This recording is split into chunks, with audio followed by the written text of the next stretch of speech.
За цим рецептом можна отримати пухкий хліб із хрусткою скоринкою, використовуючи лише звичайний рис. Хліб без борошна, і він справді дуже смачний і корисний. Заливаю 350 г рису звичайною водою і залишаю на кілька годин, але краще на ніч. Рис можна взяти будь-який, але замочування обов'язково, інакше він буде твердим. Після цього рис потрібно промити водою і відсідити. Після замочування рис стає крихким і його легко подрібнити. Особисто мені цей хліб найбільше подобається з звичайного круглозернистого рису. Я пробувала його в різних варіантах. До промитого рису тепер додаю 200 мл теплої води, 5 г солі, 20 г меду, 7 г сухих дріжджів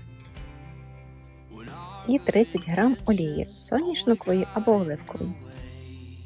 І перебиваю приблизно 5 хвилин до ніжної кремової маси. Чим краще перебити, тим ніжнішим буде хліб. Цей хліб є чудовим варіантом для безглютенової дієти. При цьому він має низький вміст жирів і високий вміст енергії. Далі виливаю у форму для хліба, або застелену пергаментом, або у силіконову форму. Можна змастити додатково олією. І зверху чимось накриваю. Залишаю на 1 годину у теплому місці, щоб піднявся. За бажанням, перед самим випіканням посипаю зверху насінням, кунжутом, сиром, зеленню.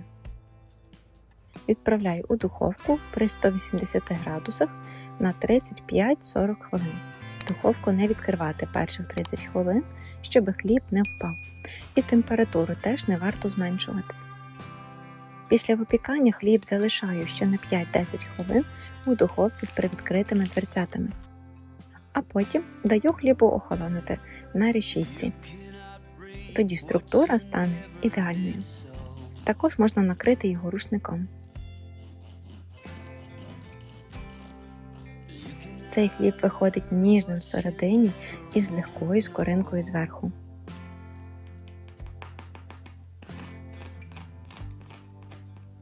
Ідеально для сніданку або як корисна альтернатива звичайному хлібу. Подивися, яка текстура.